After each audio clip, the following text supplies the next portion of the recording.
Hello, everyone, and welcome to the Perseverance Mindset Podcast. I am your host, John Zadzura. We're coming to you live once again from our famous Dialogue Den here in our studio. And we're so glad that you're with us once again here on the Perseverance Mindset Podcast. For all of our loyal listeners, subscribers, and folks who are active and keep up with all of our episodes, thank you. You know who you are. So today, we're going to dive deep into some of the most pressing geopolitical rivalries of our time, the growing power struggle between the United States and China. That's right. We've discussed many things on this podcast. We've discussed the financial Cold War we find ourselves in now after decades of China taking advantage of our generosity economically, academically, from a business standpoint, from all the intellectual property theft that occurs and's been occurring over the decades. And now the growing power struggle between China and the USA has reached its boiling point. And this episode weaves together breaking news, some economic chess, AI supremacy, and military dominance. As we discussed in the previous episodes, we're going to keep you updated.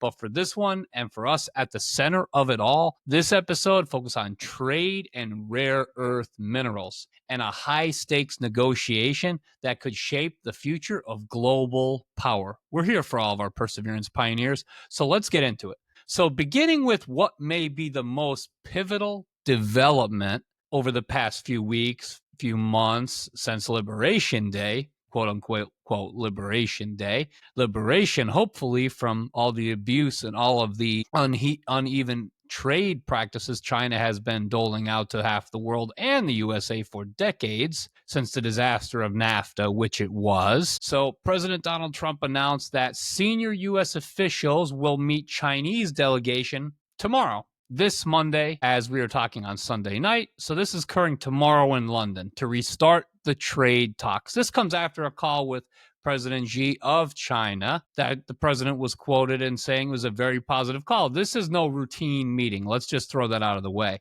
Representing the U.S., who are our all-star players going to this meeting in London with Chinese officials? We have the Treasury Secretary, Scott Bessent, that has been phenomenal, has been amazing, just been so steadfast in putting out a plan and what we see and how we see this economy going. We have Commerce Secretary Howard Lutnick, true financial bulldog. He's a bulldog. He gets in there. He's like a brawler, like they used to say in boxing terms. He gets in there and he takes no BS. And we appreciate that here on the Perseverance Mindset Podcast. And of course, a U.S. Trade Representative, Jamieson Greer, completing that team. I know that's an all-star lineup, but there's a lot of things we have to consider in going into these talks. These are heavyweights. Scott Bessent, the Wall Street insider, Lutnick, the corporate fixer, and Greer, the trade law technician and tactician. They're not flying to London for a photo op. They're going to move the needle on tariffs, tech theft, and most urgently, rare earths, which has been a new topic of discussion recently. Rare earths. Now everybody's saying rare earths like it means this is big deal, and it is a big deal. Some people on other networks have called it the spice, the meat to the potatoes. What really makes a nation's economy grow is having things that, such as rare earths and things they develop, so where we can actually import that or export it ourselves and have economic negotiations and relationships with those countries. So now, why should this matter to you? You're going, John, I don't need to know any of this. I joined this podcast for motivation, and getting me through tough days and some of the interesting articles that you put out there. You should care because rare earth minerals are used in everything from fighter jets to smartphones. Whether you want to care about what's happening or you don't, those are the facts. Rare earth minerals, tariffs, the financial Cold War we're currently in, these are things that will affect you, whether it's now, a month from now, 5 months from now, 2 years from now. All this is happening right now, right before our eyes. And we're here to break it down for all of our Perseverance pioneers, and we're glad to do so. So from everything that rare earths are used from are being used by China as leverage. And in a stunning turn, President Trump says President Xi has agreed to restart the exports of these minerals and magnets with everything that's been going on. But here's the twist. Of course, with China and Russia and all these other countries out there, has it been officially confirmed that that's what the meeting's about? They haven't confirmed it publicly, but we have to acknowledge something that China they can't project weakness. They can't do anything that shows that they are giving in to the president's demands, that they are giving it a single inch into what is happening. But could things be happening behind the scenes? It very well could. This isn't a country that's going to go out and say, we really have to do something because our nation had national upheaval over the fact that we weren't having business and weren't doing business with the U.S. because of these tariffs and high tariff prices, that we had our own citizens doing uprisings across the whole nation in a country where, let's be honest, there's definitely a lot of abuse. There's definitely a lot of people working in very poor condition jobs, working for pennies on the dollar. And then you take that away, you're just asking for a true economic disaster. Let's be frank about that. So is this real, or is this posturing to fame to frame it as a negotiation? We don't know, but the stakes for this in this financial Cold War, as we've coined it that phrase, couldn't be higher. So what's at stake tomorrow? All of our perseverance pioneers, what's truly at stake? If successful, the U.S. could stabilize all of our markets more than they've already stabilized. We could stabilize mineral supplies. We can calm global markets and gain momentum in this financial Cold War and AI arms race. If it fails, well, let's be honest. Let's just get into it. We could see a new wave of tariffs, a deeper wave of those tariffs, deeper supply chain splits, complete annihilation of those supply chains, and increased military tensions. I don't think anyone on our show wants increased military tensions with Russia, Ukraine going on, Israel, Hamas, and I don't think we want to engage in a World War III type of scenario. It's the exact reason I believe the election went the way it did. We want to avoid that at all costs. So the key thing to watch, whether we're watching rare earth export resumption or coming back to the U.S., what actually happens is whether this is part of a broader strategic shift for the administration, or it's just a short term to keep everybody busy, a short term bluff, I think it's the real deal. So this isn't the end to these negotiations. It's a temperature check. It's a pulse check. At work, you've ever been saying like a pulse check, checking in to see how things are going. So are the U.S. and China managing competition or heading towards an uncontainable conflict in this financial Cold War? So let's dig deeper into the era of rare earth issue that everybody's talking about that's reshaping geopolitics currently at the moment. So rare earth minerals might sound something like from a sci-fi novel. And to a lot of us, and even myself, rare earths, we talk about rare earths, be like, what are you talking about? Some ball out there that's rare in the earth, something that's some rock in Antarctica or Alaska, some kind of rare material. But these are made for almost everything, like we were mentioning, from fighter jets to smartphones. So they're more important than oil in some instances, which I didn't know. These 17 elements, which we'll get into deeper on another episode, but these are essential for modern warfare, electrical vehicles, satellites, and AI processors. So it's pretty competitive stuff. So here's the issue. China controls over 80% of the global supply. Sound familiar from the pandemic? Yeah. I'm not sure how that's going to end or how that's going to end well for anyone. So not because other countries don't have these minerals, but China has spent decades and decades mastering the dirty, expensive, and toxic refining process of these rare earths. Again, to become a manufacturing hub, having a product that the world needs because nobody else is willing to go in there and do the dirty work and the environmental damage to do these things themselves. So now we're talking strategic minerals. Rare earths are the new oil. And going into everything that we're already discussing on this podcast, and this is a great episode for anybody that likes this information, please share it, like it, make sure you follow us on Facebook and subscribe to us on YouTube. We're just getting started into these areas and topics because they are fascinating. So under this new doctrine, under our current president, some have coined it the Trump doctrine: tariffs, deregulation, strong military. So Trump has long argued for U.S. mineral independence. Under his administration, rare earths mining projects in Texas and Alaska received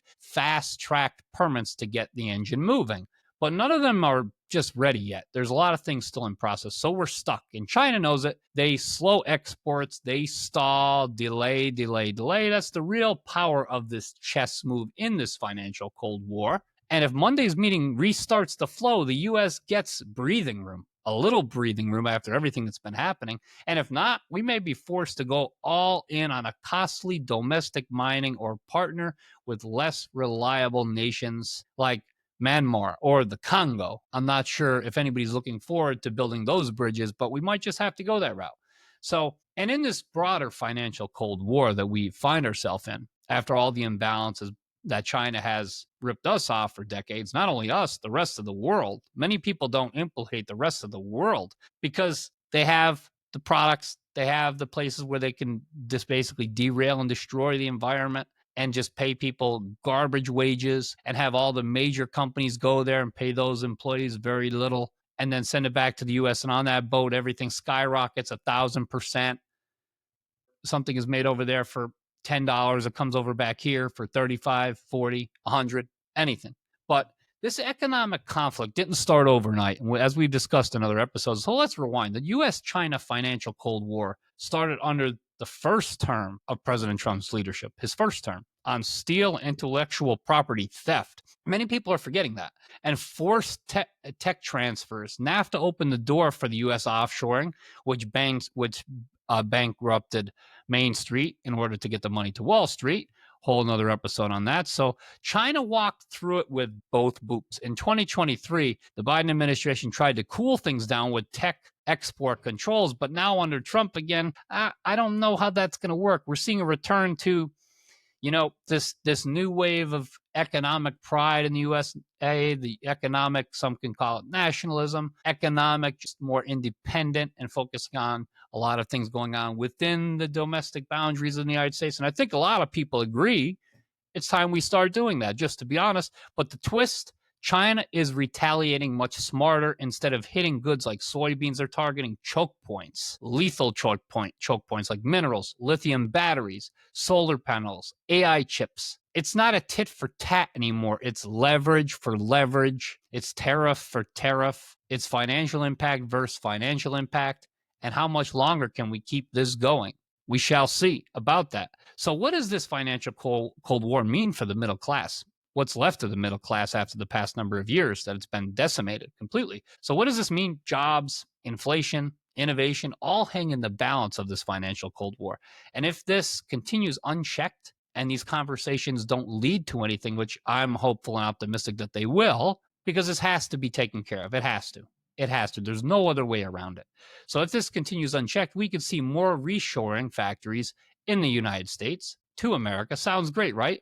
But in the short term, it might mean higher prices for us, supply volatility, and instability for small businesses. And I don't think anybody agrees, besides the factories and more jobs coming back to the U.S., I don't think anybody agrees that that's a totally fantastic good thing about prices being higher very short term, because we're already dealing with a lot. We're dealing with soul crushing inflation. People can't buy a home. People are getting food. And this has happened this year. This is happening over the past number of years. People are getting memberships at companies that provide layaway for food, for weekly groceries. This is insane. You never even heard or seen anything like it. They could make movies on this on Netflix. It would sell, but the reality is much more true. It's much more real, and it's much more unbelievable, but it's reality. So, but this can't continue, and I'm hopeful that these talks will lead to something. And these talks need to lead to that reopening and building that bridge.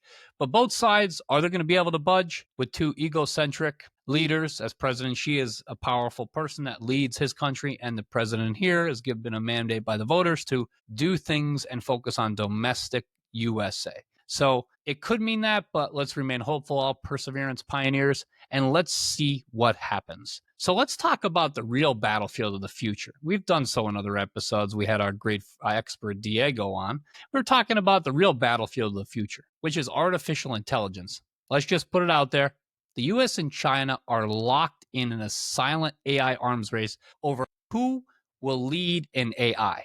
This goes beyond ChatGPT. ChatGPT is just a chatbot or surveillance. It's a battlefield autonomy, economic dominance, and all algorithmic warfare. China's model is centralized, authoritarian, and turbocharged by state data access. The U.S. model is more decentralized and market-driven. Companies and businesses that want access to these services and want access to these great advancements to help their business, they'll have the access. But in China, the state is controlled. So the state has all the access. You can't visit some of these countries without having your phone, which your phone will be hacked. People get burner phones so that their information isn't breached when they visit some of these countries. So the Pentagon has quietly been investing in AI-powered targeting, drone swarms, and predictive warfare. China, they're testing anonymous subs, supersonic missile guidance powered by AI, and biometric surveillance grids. If that sounds scary, if that sounds futuristic, because it is, and it's not coming, it's already here. So this is no longer theoretical. This is no longer in theory. It's happening right now. Earlier this year, we've covered a leaked report showing AI simulations used by Chinese military to train cyber defense systems against U.S. satellites. They're wasting no time. They're already doing it. They're already ramping up for the time when this does happen. They don't just do this stuff overnight. This is the plan. This is where they believe things are going to go. And we need to be ready just as much. That's why rare earths aren't just minerals. They're the wiring for AI chips. And without them, neither side can control the next AI arms race, which we've talked about as well. So beyond trade, beyond AI, it's the backbone of national strength is a nation's military capability. China's Navy is now the largest in the world by ship count. Look it up. It's true. So their DF-26 missiles can strike U.S. bases in the Pacific. Their drones can fly farther and smarter with every new version. The U.S. still has the edge on air superiority and global power projection. But that gap is narrowing. It's evening out, guys. And this is the cause for alarm. So what happens if supply chain fails completely and U.S. jets can't be serviced? And what if AI-powered defenses are delayed because chip shortages are tied to rare earths? I don't want to be at the end of that scenario. Monday's meeting in London tomorrow could determine whether the U.S. stays ahead of China in the AI arms race or falls by the wayside. And I'm pulling for Team USA to lead that initiative. So here's the truth, pioneers. This is bigger than trade. This is a global contest for control and who will run the table with AI and trade and manufacturing and global dominance for the next 50 to 100 years in this financial Cold War. And we're, all of our perseverance pioneers out there, we need to be rooting for Team USA, regardless of the president, regardless of the person in power. We want our families to do better. We want our communities to get safer. We want so much. And everything that's people have been through the past number of years, it's more than overdue. So are we prepared to persevere, just not economically, but strategically, morally, and just are we willing to make those sacrifices? So the London meeting is just one move in another long chess game. And I think we're going to come out on top. I'm rooting for all of us, not a party, our country, all of our perseverance pioneers. So I'm asking you to stay alert, stay informed, and ask yourself, are we building the future? Are we going to build that future in the United States, or are we going to be buying it from somewhere else? And that is where we're going to leave you tonight at the Perseverance Mindset Podcast. So if this episode really opened your eyes, share it. Subscribe to us on YouTube. Follow us on Facebook. And tell us, what do you think will happen tomorrow in London between the U.S. and China delegations? So until next time, keep pushing forward. And this is John Z. Zura signing off from the Perseverance Mindset Podcast. It is June 8th, the year of 2025. Have a great night, everyone.